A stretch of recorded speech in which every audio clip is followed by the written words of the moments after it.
Hello दोस्तों, शंकर की अद्वैत वेदांत श्रृंखला के अंतर्गत आपने अद्वैत वेदांत और शिक्षा के अंतर्गत आपने शिक्षा की उद्देश्य, पाठ्यक्रम और शिक्षण विधियों के संदर्भ में पूर्व वीडियो में जानकारी प्राप्त की हुई है। अब आप इस वीडियो में अनुशासन के संदर्भ में जानेंगे कि अनुशासन से संबंधित अद्वैत वेदांत का क्या विचार है। दोस्तों, अध्ययन को सुचारू रूप से चलाने के लिए अनुशासन की अति आवश्यकता होती है, क्योंकि बिना एकाग्रता के अध्ययन संभव नहीं है। वेदांत दर्शन में बालक की प्रकृति की 4 अवस्था बताई गई है: क्षिप्त, मूढ़, विक्षिप्त और एकाग्र।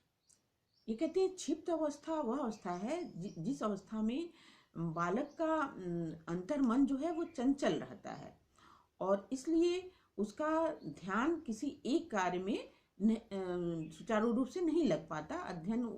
अध्ययन वो सुचारू रूप से नहीं कर पाता, क्योंकि वह एक कार्य कर रहा होता है या अध्ययन कर रहा होता है, उसी समय कोई दूसरा उसके रुचिकर कार्य आ जाए तो उसमें लग जाता है।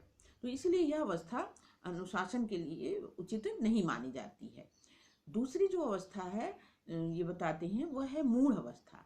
ये कहते हैं कि यह वह अवस्था है जिसमें बालक इंद्रियों का दास होता है, उसका अपने ऊपर नियंत्रण नहीं रहता। इसलिए इसमें ध्यान लगना या अध्ययन का सुचारू रूप से चलना संभव नहीं है और यह अनुशासन की निम्नतम सीमा मानी गई है। तीसरी जो अवस्था है वह है विक्षिप्त अवस्था। यह अवस्था है जिसमें इंद्रियों पर थोड़ी मात्रा में नियंत्रण होने लगता है और बालक स्वेच्छा से अध्ययन करता है। यद्यपि इंद्रियां अपने विषयों की ओर प्रेरित करती हैं, लेकिन वह अपने स्व की शक्ति से अध्ययन में लगा रहता है और यह स्थिति लेकिन यह भी स्थिति बहुत ज़्यादा समय तक नहीं रहती, अल्पकालिक होती है, क्योंकि लंबे समय तक ध्यान केंद्रित करना कठिन होता है, क्योंकि इंद्रियां जो हैं बार बार अपनी ओर खींचती रहती हैं। चौथी जो अवस्था है वह है एकाग्रता की अवस्था। इसमें यह अवस्था है जिसमें मन, बुद्धि आदि सभी पर आत्मा का नियंत्रण हो जाता है और इंद्रियों की वृत्ति और मानसिक विकार अथवा कुतर्क उसे भ्रमित नहीं करते। वह सहज रूप से सत्यम शिवम सुंदरम से युक्त हो जाता है और यही वेदांत दर्शन के अनुसार अनुशासन की उच्चतम सीमा मानी गई है। दोस्तों, बालक अनुशासित दो तत्वों की सहायता से हो सकता है। एक है अध्यापक का मार्गदर्शन और दूसरा है ज्ञान। हमारे जो वेद हैं, स्मृति हैं, उसमें जो सदाचार के नियमों का प्रतिपादन किया गया है, इससे बालक यह जान पाता है कि वास्तव में सदाचार है क्या, और अध्यापक का जो आचरण होता है वह सदाचार का बहुत ही सुंदर उदाहरण प्रस्तुत करता है। वेदांत दर्शन में आत्मानुशासन के लिए यह माना गया है कि छात्रों पर अनुशासन को थोपना नहीं चाहिए, क्योंकि उनका कहना है कि थोपा हुआ अनुशासन जो है, अगर उसका शाब्दिक अर्थ देखा जाए, शाब्दिक अर्थों में देखा जाए, तो वो शासन का अनुसरण हो सकता है, संयम नहीं हो सकता। और चूंकि वेदांती हर छात्रों में ब्रह्म का आवास मानते हैं, इसीलिए वे छात्रों को शारीरिक दंड देना या अपशब्द बोलना इसके लिए मना करते हैं, या कह लीजिए कि इसका विरोध करते हैं। और वे मानते हैं कि छात्र जन्म से गलत नहीं होता और उनको मतलब वेदांतियों को छात्रों की संकल्प शक्ति पे पूरा विश्वास है। उनका कहना है कि यदि छात्रों को स्वतंत्र निर्णय लेने के लिए स्वतंत्र छोड़ा जाए तो जो भी चयन करेंगे वह न्यायपूर्ण ही होगा।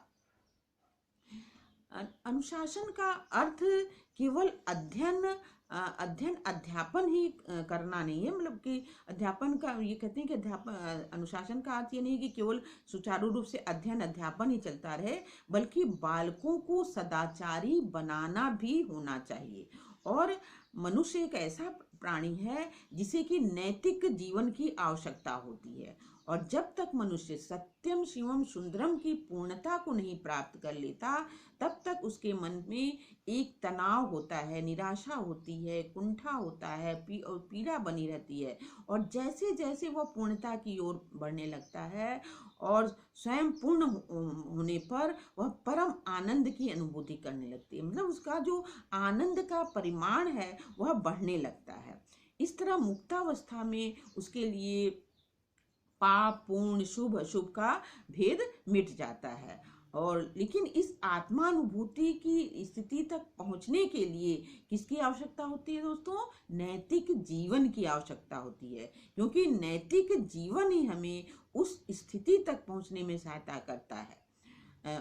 शंकराचार्य प्रचलित सामाजिक कर्तव्यों का निर्वाह नैतिक जीवन के लिए आवश्यक मानते हैं। उनका कहना है कि संयम, दान, त्याग, तपस्या आदि सामाजिक कर्तव्य चरित्र को दृढ़ करते हैं, और ये कर्तव्य मनुष्य को स्वार्थ, घृणा एवं स्वार्थ, घृणा एवं प्रमाद से विरत कर शांति प्रदान करते हैं। तो इस तरह से आपने शंकराचार्य द्वारा अनुशासन से संबंधित विचार को जाना। इसके साथ ही दोस्तों वेदांत दर्शन में इंद्रियों पर नियंत्रण के लिए योग का भी महत्व दिया गया है। मैं कहना है कि योगाभ्यास द्वारा भी इंद्रियों पर नियंत्रण किया जा सकता है, और इंद्रियों पर नियंत्रण करके अनुशासन स्थापित करके, स्व अनुशासन स्थापित करके अध्ययन को सुचारू रूप से किया जा सकता है। तो इस तरह से आपने अद्वैत वेदांत के अनुसार अनुशासन से संबंधित विचार को जाना।